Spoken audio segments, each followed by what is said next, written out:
When I was 26, I was living in New York City, and I had to travel to Hong Kong on a business trip. On my way back to JFK, my flight on Japan Airlines required an overnight layover at Narita Airport near Tokyo.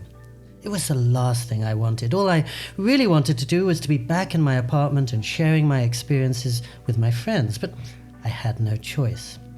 So I stepped out of the terminal one bright afternoon in early autumn near Tokyo, and I took a shuttle bus to an airport hotel. I had dinner, I went to sleep, and when I woke up next morning, I went to breakfast downstairs and had the first big buffet-style breakfast of my life.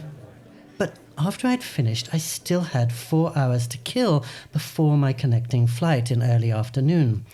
And on my way out of the breakfast hall, I happened to see a little sign advertising a free shuttle bus into the town of Narita.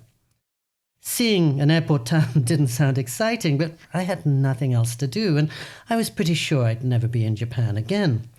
So I got into a little minivan, and it bumped me for 20 minutes through busy city streets lined with concrete buildings and convenience stores. Finally, it let me off at a little bridge. Suddenly, I was in another world, hushed and intimate. I crossed the bridge and found myself on a very narrow street. All the buildings were low and wooden.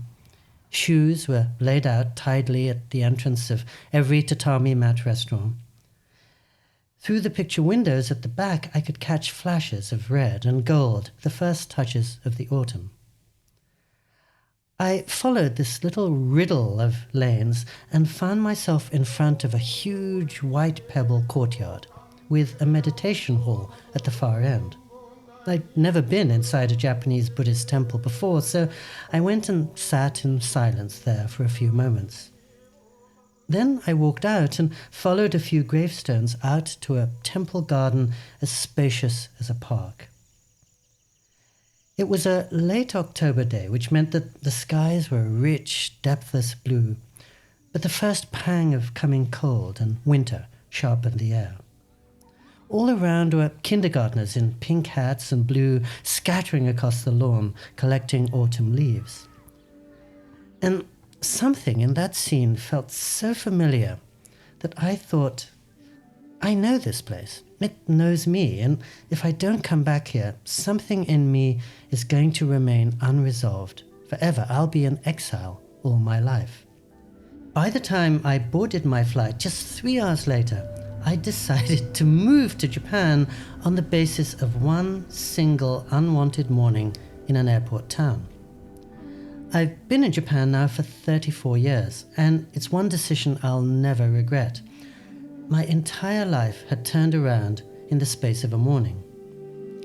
If I hadn't taken that trip, I might well still be in that midtown office, comfortable and happy, but unaware of all the other lives that await me. Falling in love always comes out of nowhere. You can't plan for it, but you can leave the door open to it.